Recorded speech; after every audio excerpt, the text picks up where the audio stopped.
ਇੱਥੇ ਸਾਰੇ ਸਮਾਨ ਬਣਨ ਲੱਗ ਪਏ।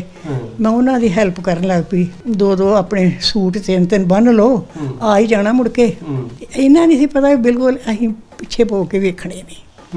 ਇਹਨਾਂ ਨਹੀਂ ਸੀ ਕਿਸੇ ਨੂੰ ਪਤਾ। ਤੇ ਰੌਲਾ ਬੜਾ ਪਿਆ ਹੋਇਆ ਚਾਰ ਚੁਫੇਰੇ ਤੇ ਪਤਾ ਸੁਣਨ ਲੱਗੇ ਵੀ ਹੋਣਾ ਕੀ ਆ। ਉਦੋਂ ਵੀ ਦਿਲ 'ਚ ਹੋਈ ਸ਼ਾਇਦ ਆ ਹੀ ਜਾਣਾ, ਮਹੀਨੇ ਵੀ ਆਉਂਦੇ ਉਹਨਾਂ ਨੂੰ ਘਰੇ ਆਪੋ ਆਪਣੇ ਘਰਾਂ 'ਚ। ਪਰ ਜਦੋਂ ਅਸੀਂ ਤੁਰੇ ਉਦੋਂ ਜਿਹੜੇ ਸਿਆਣੇ ਆਦਮੀ ਉਹਨਾਂ ਨੂੰ ਪਤਾ ਲੱਗ ਗਿਆ ਵੀ ਇਹ ਵਾਪਸ ਨਹੀਂ ਆਉਣਾ। ਸਾਡੇ ਘਰ ਦੀਆਂ ਵੱਡੀਆਂ ਜਿਹੜੀਆਂ ਮਾਵਾਂ ਸਾਡੀਆਂ ਉਹ ਕਹਿਣ, ਜਿਹੜੇ ਨੌਕਰ ਚਾਕਰ ਰਾਣੀਆਂ ਨੂੰ ਉਹ ਵੀ ਰੋਣ ਵੀ ਇਹ ਹੁਣ ਇਹਨਾਂ ਤੁਰ ਜਾਣਾ। ਉਹ ਆਖੇ ਵੀ ਸਾਡੇ ਹੁੰਦਿਆਂ ਨੇ ਚੀਜ਼ਾਂ ਚੁੱਕ ਕੇ ਲੈ ਜਾਓ, ਕਮ ਸੇ ਕਮ ਤੁਸੀਂ ਵਰਤਿਓ। ਉਹ ਰੋਣ ਵੀ ਅਸੀਂ ਕਿਸ ਤਰ੍ਹਾਂ ਤੁਹਾਡੇ ਘਰਾਂ ਦੇ ਵਿੱਚੋਂ ਚੀਜ਼ਾਂ ਚੁੱਕ ਕੇ ਖੜ ਗਏ। ਉਹਨਾਂ ਨੂੰ ਇਹ ਦੁੱਖ। ਉਹਦੇ ਜ਼ਮਾਨੇ ਹੋਰ ਸੀ। ਪ੍ਰੋਫੈਸਰ ਭਾਨ ਸਿੰਘ ਸੀ, ਉਹਦੇ ਘਰ ਦੇ 'ਚ ਅਸੀਂ ਠਹਿਰੇ, ਇਹ ਆਪਣੇ ਲਹਿਲਪੁਰ। ਤੇ ਚਾਰ ਚੁਫੇਰੇ ਗੋਲੀ ਚੱਲੇ, ਗੋਲੀਆਂ ਆਵਾਜ਼ਾਂ ਆਉਣ। ਤੇ ਜਿੱਥੇ ਅਸੀਂ ਠਹਿਰੇ ਸਨ ਉੱਥੇ ਵੀ ਕੈਂਪ ਲੱਗਾ, ਲੋਕੀ ਜ਼ਖਮੀ ਹੋਇਆ ਨੂੰ ਲੈ ਆਉਣ, ਹਸਪਤਾਲਾਂ 'ਚ ਛੱਡਣ, ਕੋਈ ਮਰ ਗਏ। ਬੜਾ ਭਿਆਨਕ, ਉਹੋ ਜਿਹਾ ਭਿਆਨਕ ਸੀ ਨਾ ਵੀ ਅੱਜ ਵੀ ਯਾਦ ਆਉਂਦਾ ਨਾ ਤੇ ਆਖੀਦਾ ਕਿਹੋ ਜਿਹਾ ਵਕਤ ਸੀ। ਚਾਰ ਚੁਫੇਰੇ ਮੌਤਾਂ ਹੀ ਮੌਤਾਂ ਤੇ ਡਰ ਹੀ ਡਰ। ਬਹੁਤ ਡਰਾਉਣਾ ਸਮਾਂ ਸੀ ਉਹ ਤਾਂ।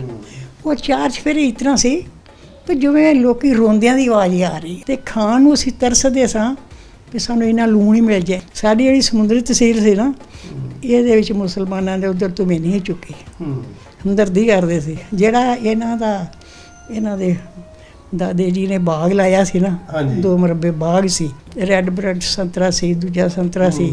ਇਹਨਾਂ ਨੂੰ ਇਹ ਦੁੱਖ ਹੋਇਆ ਵੀ ਮੈਂ ਇਸ ਤਰ੍ਹਾਂ ਭਰਿਆ ਕਿਸ ਤਰ੍ਹਾਂ ਛੱਡਦਾ। ਅਸੀਂ ਛੱਡ ਕੇ ਸਾਰਾ ਕੁਝ ਆ ਗਏ ਇੱਧਰ ਗਰੀਬੀ ਵੇਖਣ। ਬਚਪਨ ਕਿੰਨਾ ਸੀਗਾ ਉੱਥੇ ਜਿਹੜਾ ਬਤਾਇਆ? ਉੱਥੇ ਬਚਪਨ ਬੜਾ ਵਧੀਆ ਸ਼ਾਹੀ ਬਚਪਨ ਸੀ। ਉੱਥੇ ਕਿਸੇ ਗੱਲ ਦੀ ਕਮੀ ਨਹੀਂ ਸੀ, ਨਾ ਪੈਸੇ ਵੱਲੋਂ ਨਾ ਘਰ ਦੇ ਵਿੱਚ ਪਿਆਰ ਵੱਲੋਂ ਕਿਸੇ ਤਰ੍ਹਾਂ ਦਾ ਫਿਕਰ ਨਹੀਂ ਸੀ ਤੇ ਨਾ ਕੋਈ ਕਮੀ ਸੀ। ਪਿਤਾ ਜੀ ਦਾ ਕੀ ਉੱਥੇ ਕਾਰੋਬਾਰ ਸੀ? ਮੇਰੇ ਜਿਹੜੇ ਫਾਦਰ ਸੀ ਨਾ ਉਹ ਖੇਤੀ ਦਾ ਕਰਾਉਂਦੇ ਸੀ ਤੇ ਜਿਹੜੇ ਮੇਰੇ ਵੱਡੇ ਬਾਪੂ ਜੀ ਮਤਲਬ ਤਾਇਆ ਇਕੱਠੇ ਰਹਿੰਦੇ ਸੀ। ਉੱਥੇ ਕਿੰਨੀ ਕਲਾਸਾਂ ਤੱਕ ਤੁਸੀਂ ਪੜ੍ਹੇ? ਉੱਥੇ ਜੀ ਸਮੁੰਦਰੀ ਦੇ ਵਿੱਚ 8ਵੀਂ ਤੱਕ ਸਕੂਲ ਹੁੰਦਾ ਸੀ, ਬਸ ਉੱਥੇ ਇੰਨੀ ਪੜ੍ਹਾਈ ਸੀ। ਪਿੰਡ ਦਾ ਨਾਂ ਕੀ ਸੀ? ਸਾਡੇ ਪਿੰਡ ਦਾ ਨਾਂ ਸੀ 140 ਚੱਕ ਨੰਬਰ 140 ਗਾਬੇ। ਤਹਿਸੀਲ ਸਾਡੀ ਸਮੁੰਦਰੀ ਸੀ। ਜ਼ਿਲ੍ਹਾ ਕਿਹੜਾ ਪੈਂਦਾ ਸੀ? ਜ਼ਿਲ੍ਹਾ ਲਹਿਲਪੁਰ ਦਾ। ਇੱਥੇ ਫਿਰ ਮੈਨੂੰ ਪੜ੍ਹਾਈ ਕਰਨੀ ਪਈ। ਅੱਗੋਂ ਮੈਂ 8ਵੀਂ ਪੜ੍ਹੀ ਸਾਂ, ਫਿਰ ਮੈਂ 2 ਸਾਲ ਲਾ ਕੇ ਤੇ 10ਵੀਂ ਕਰ ਲਈ। ਜਦੋਂ ਉੱਧਰੋਂ ਆਏ ਉਦੋਂ ਤੇ ਕਈ ਥਾਂ ਕਦੇ ਉੱਥੇ ਫਿਰਦੇ ਰਹੇ। ਇੱਥੇ ਆ ਕੇ ਦੁਸ਼ਵਾਰੀਆਂ ਬਹੁਤੀਆਂ ਨਹੀਂ ਵੇਖਣੀਆਂ ਪਈਆਂ। ਉਹ ਦੁਸ਼ਵਾਰੀ ਤਾਂ ਉਹੀ ਵੇਖੀ ਸਾਡੇ ਮੇਰੇ ਆਪਣੇ ਘਰ 'ਚ। ਹੋਰ ਸਾਰੇ ਆਪਣੇ ਨੌਕਰੀਆਂ ਤੇ ਅਸੀਂ ਭਰਾ ਭਾਈ ਭਤੀਜੇ ਨੌਕਰੀਆਂ ਕਰਨ ਲੱਗ ਪਏ। ਤੇ ਬਾਈ ਜੋਤੀ ਦਾ ਕੰਮ ਮੇਰੇ ਮਾਪਿਆਂ ਦਾ ਜਾਂ ਇੱਕ ਬੰਦਾ ਕਰਦਾ ਸੀ। ਇਹਦੇ ਆ ਕੇ ਅੱਡੋ-ਅੱਡੀ ਹੋ ਗਏ ਸਾਰੇ। ਉਹ ਸਾਂਝਾ ਪਰਿਵਾਰ ਮੁੱਕ ਗਿਆ। ਸਾਨੂੰ ਪਹਿਲਾਂ ਪਤਾ ਨਹੀਂ ਸੀ ਵੀ ਅਸੀਂ ਇੱਥੋਂ ਚਲੇ ਜਾਣਾ ਸੀਗਾ। ਵੀ ਐਵੇਂ ਗੁੱਸੇਰਾ ਜੀ ਹੋਣਗੇ, ਉਹਦੀ ਲੜ ਪੜ ਕੇ ਲੀਡਰ ਆਪੇ ਇਕੱਠੇ ਹੋ ਜਾਣਗੇ। ਇਹ ਨਹੀਂ ਸੀ ਇੰਨਾ ਵੀ ਅਸੀਂ ਇੱਥੋਂ ਬਿਲਕੁਲ ਚਲੇ ਜਾਣਾ। ਇਹ ਛੋਟਾ ਸੀ ਤੇ ਪਿੰਡ ਨਾਲੋਂ ਨਾਲ ਸੀ, ਸਹੁਰਿਆਂ ਦਾ ਵੀ ਤੇ ਪੇਕਿਆਂ ਦਾ ਵੀ। ਪੱਕੀ ਸੜਕ ਸੀ ਵਿੱਚ ਜਿਹੜੀ ਗੋਜਰੇ ਨੂੰ ਜਾਂਦੀ ਸੀ। ਤੇ ਇੱਕ ਸਾਡੇ ਵਿਹੜੇ 'ਚ ਨੌਕਰਾਣੀ, ਉਹਨੂੰ ਆਖਿਆ ਸਾਡੀ ਮਦਰ ਲਾਗ ਨੇ, ਇਹ ਆਂਦੀ ਮਿਲਣ ਜਾਣਾ ਤੇ ਹੋ ਆਵੇ। ਰੌਲਾ ਰੱਪਾ ਜੋ ਪਿਆ ਸੀ। ਇਹ ਛੋਟਾ ਸੀ, ਇਹਨੂੰ ਚੁੱਕ ਕੇ ਇੱਥੇ ਆ ਕੇ ਪਿੰਡ ਆਏ।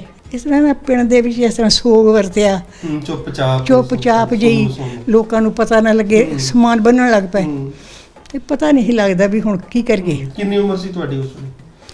ਮੇਰੀ ਉਮਰ 28 ਤੋਂ ਲੈ ਕੇ ਤੇ ਇਸ ਗੱਲ ਦਾ ਪਤਾ ਹੀ ਨਹੀਂ ਸੀ। ਮੈਂ ਤੇ ਘਰੋਂ ਇਸ ਤਰ੍ਹਾਂ ਮਿਲਣ ਆਈ ਨਾ, ਸਾਰਾ ਸਮਾਨ ਉਸੇ ਤਰ੍ਹਾਂ ਘਰ ਦੇ ਵਿੱਚ ਪਿਆ ਸੀ ਤੇ ਇਹਦੇ ਪਾਪਾ ਉਸੇ ਆ ਗਏ ਮਗਰੇ। ਤੁਹਾਡੀ ਕਦੋਂ ਕਿੰਨੀ ਦੇਰ ਪਹਿਲਾਂ ਹੋ ਗਈ ਸੀ? 47 ਤੋਂ ਕਿਹੜੇ ਸੰਨ 'ਚ? 45 ਚ ਹੋਈ ਸੀ। ਤੇ ਤੁਹਾਡਾ ਵੱਡਾ ਬੇਟਾ ਕੁਛੜ ਸੀ ਉਸ ਵੇਲੇ? ਇੱਥੇ ਸਾਰੇ ਸਮਾਨ ਬਣਨ ਲੱਗ ਪਏ। ਮੈਂ ਉਹਨਾਂ ਦੀ ਹੈਲਪ ਕਰਨ ਲੱਗ ਪਈ। ਦੋ ਆਪਣੇ ਸੂਟ ਤਿੰਨ ਬੰਨ ਲਓ, ਆ ਹੀ ਜਾਣਾ ਮੁੜ ਕੇ।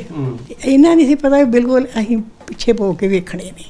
ਇਹਨਾਂ ਨਹੀਂ ਸੀ ਕਿਸੇ ਨੂੰ ਪਤਾ। ਸਾਡਾ ਪਿੰਡ ਦੀਆਂ ਜਿਹੜੀਆਂ ਕੁੜੀਆਂ ਤੇ ਬੁੜੀਆਂ ਤੁਰ ਪਈਆਂ ਨਾ, ਟਰਾਲੀ ਟਰੈਕਟਰ ਜਿਹਦੇ ਵਿੱਚ ਬਹਾ ਕੇ ਤੇ ਕੈਂਪ ਦੇ ਵਿੱਚ ਲਹਿਲਪੁਰ ਲੈ ਜਾਣਾ ਸੀ। ਜਿਹੜੇ ਪ੍ਰੋਫੈਸਰਾਂ ਦੇ ਕੋਠੀਆਂ ਸੀ ਨਾ, ਉੱਥੇ ਅਸੀਂ ਜਾ ਉਤਰੇ ਤੇ ਰੌਲਾ ਬੜਾ ਪਿਆ ਹੋਇਆ ਚਾਰ ਚੁਫੇਰੇ ਤੇ ਪਤਾ ਸੁਣਨ ਲੱਗੇ ਵੀ ਹੋਣਾ ਕੀ ਆ। ਉਦੋਂ ਵੀ ਦਿਲ 'ਚ ਹੋਈ ਸ਼ਾਇਦ ਆ ਹੀ ਜਾਣਾ, ਮਹੀਨੇ ਵੀ ਆਉਂਦੇ ਉਹਨਾਂ ਨੂੰ ਘਰੇ ਆਪੋ ਆਪਣੇ ਘਰਾਂ 'ਚ। ਪਰ ਜਦੋਂ ਅਸੀਂ ਤੁਰੇ ਉਦੋਂ ਜਿਹੜੇ ਸਿਆਣੇ ਆਦਮੀ ਉਹਨਾਂ ਨੂੰ ਪਤਾ ਲੱਗ ਗਿਆ ਵੀ ਇਹ ਵਾਪਸ ਨਹੀਂ ਆਉਣਾ। ਸਾਡੇ ਘਰ ਦੀਆਂ ਵੱਡੀਆਂ ਜਿਹੜੀਆਂ ਮਾਵਾਂ ਸਾਡੀਆਂ ਉਹ ਕਹਿਣ, ਜਿਹੜੇ ਨੌਕਰ ਚਾਕਰ ਰਾਣੀਆਂ ਨੂੰ ਉਹ ਵੀ ਰੋਣ ਵੀ ਇਹ ਹੁਣ ਇਹਨਾਂ ਤੁਰ ਜਾਣਾ। ਉਹ ਆਖਿਆ ਵੀ ਤੁਸੀਂ ਸਾਡੇ ਹੁੰਦਿਆਂ ਨੇ ਚੀਜ਼ਾਂ ਚੁੱਕ ਕੇ ਲੈ ਜਾਓ, ਕਮ ਸੇ ਕਮ ਤੁਸੀਂ ਵਰਤਿਓ। ਉਹ ਰੋਣ ਵੀ ਅਸੀਂ ਕਿਸ ਤਰ੍ਹਾਂ ਤੁਹਾਡੇ ਘਰਾਂ ਦੇ ਵਿੱਚੋਂ ਚੀਜ਼ਾਂ ਚੁੱਕ ਕੇ ਖੜੀਏ। ਉਹਨਾਂ ਨੂੰ ਇਹ ਦੁੱਖ, ਜ਼ਮਾਨੇ ਹੋਰ ਸੀ। ਇਹਦੇ ਫਾਦਰ ਇੱਥੇ ਆਏ ਸੀ ਮੇਰੇ ਕੋਲ, ਉਹਨਾਂ ਦਾ ਮੁਸਲਮਾਨਾਂ ਨਾਲ ਬਹਿਣ ਖਲੋਣ ਬਹੁਤਾ ਸੀ, ਤੇ ਸਾਡੇ ਉਹਨਾਂ ਨੇ ਆਪਣੇ 2 ਭਾਈ ਰੱਖੇ ਸੀ ਜੰਗਲੀ ਆਪਣੇ ਖੂਹ ਤੇ, ਉੱਥੇ ਮੁਸਲਮਾਨਾਂ ਦੇ ਮੁੰਡੇ ਮੁਸਲਮਾਨ ਸੀ। ਅੱਛਾ ਜੀ। 2 ਬੜੇ ਜਵਾਨ ਮੁੰਡੇ, ਉਹਨਾਂ ਦੇ ਬੱਚੇ ਵੀ ਸੀ, ਇੱਕ 2 ਪ੍ਰੋਫੈਸਰ ਭਾਨ ਸਿੰਘ ਸੀ, ਉਹਦੇ ਘਰ ਦੇ ਚ ਅਸੀਂ ਠਹਿਰੇ, ਇਹ ਆਪਣੇ ਲਹਿਲਪੁਰ, ਤੇ 4 ਚੁਫੇਰੇ ਗੋਲੀ ਚੱਲੇ, ਗੋਲੀਆਂ ਆਵਾਜ਼ਾਂ ਹੋਣ, ਤੇ ਜਿੱਥੇ ਅਸੀਂ ਠਹਿਰੇ ਸਨ ਉੱਥੇ ਵੀ ਕੈਂਪ ਲੱਗਾ, ਲੋਕੀ ਜ਼ਖਮੀ ਹੋਇਆ ਨੂੰ ਲੈ ਆਉਣ, ਹਸਪਤਾਲਾਂ 'ਚ ਖੇਡਣ, ਕੋਈ ਮਰ ਗਏ। ਬੜਾ ਭਿਆਨਕ, ਉਹੋ ਜਿਹਾ ਭਿਆਨਕ ਸੀ ਨਾ ਵੀ ਅੱਜ ਵੀ ਯਾਦ ਆਉਂਦਾ ਨਾ, ਤੇ ਆਖੀਦਾ ਕਿਹੋ ਜਿਹਾ ਵਕਤ ਸੀ। 4 ਚੁਫੇਰੇ ਮੌਤਾਂ ਹੀ ਮੌਤਾਂ, ਤੇ ਡਰ ਹੀ ਡਰ। ਜਦ ਆਏ ਆ ਉਦੋਂ ਬੜਾ ਲੁੱਟ ਖੋਹ ਭੈੜੀ ਸੀ।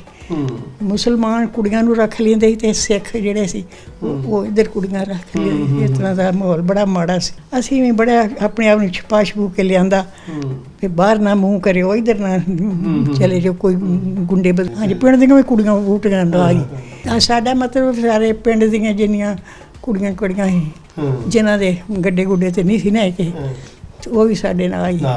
ਅਸੀਂ ਲੈਲਪੁਰ ਰਹੇ ਹਾਂ ਕੋਈ 12-13 ਦਿਨ। ਕੁਝ ਜੀ ਸਾਡੇ ਪਹਿਲਾਂ ਆ ਗਏ, ਟਰੱਕਾਂ ਦੀਆਂ ਐ ਲੈਣ ਲੱਗੀ ਸੀ।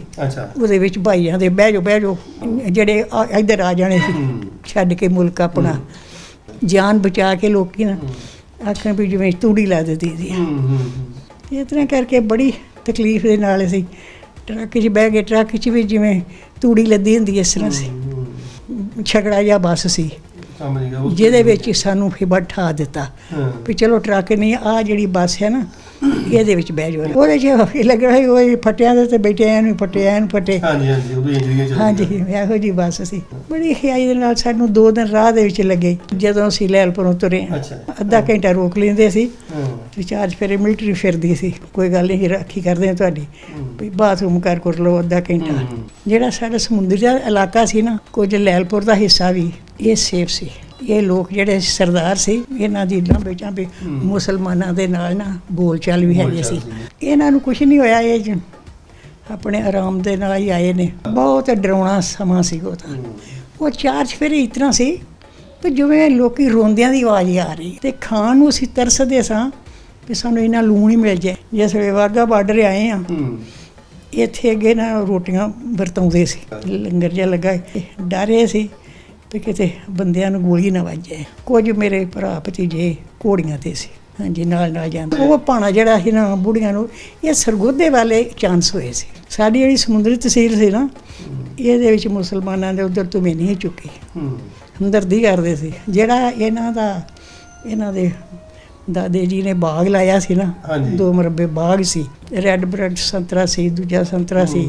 ਇਹਨਾਂ ਨੂੰ ਇਹ ਦੁੱਖ ਹੋਇਆ ਵੀ ਮੈਂ ਇਸ ਤਰ੍ਹਾਂ ਭਰਿਆ ਕਿਸ ਤਰ੍ਹਾਂ ਛੱਡਦਾ। ਅਸੀਂ ਛੱਡ ਕੇ ਸਾਰਾ ਕੁਝ ਆ ਗਏ ਇੱਧਰ ਗਰੀਬੀ ਵੇਖਣ। ਬਟਾਏ ਚਲੇ ਗਏ, ਕੋਈ ਜੀ ਖਿਲ ਗਏ, ਕੋਈ ਕਿਤੇ ਚਲੇ ਗਏ, ਕੋਈ ਸਹਾਰ ਚਲੇ ਗਏ। ਇੱਥੇ ਆ ਕੇ ਬਾਗ ਨਹੀਂ ਮਿਲੇ ਫਿਰ ਸਰਕਾਰ ਵੱਲੋਂ? ਨਹੀਂ, ਬਾਗ ਮਿਲਿਆ ਇਹਨਾਂ ਨੂੰ। ਫਿਰ ਜਿਹੜੀ ਪਿਛਲੀ ਜ਼ਮੀਨ ਸੀ ਨਾ, ਉਦੋਂ ਅੱਧੀ ਮਿਲੀ, ਤੇ ਜਿਹੜਾ ਬਾਗਾਂ ਦਾ ਸੀ ਉਹ ਵੀ ਮਿਲਿਆ ਸੀ। ਅੰਮ੍ਰਿਤਸਰ ਦੇ ਨਾਲ ਹੀ ਬਾਗ ਮਿਲਿਆ ਸੀ, ਬਿਜਲੀ ਘਰ।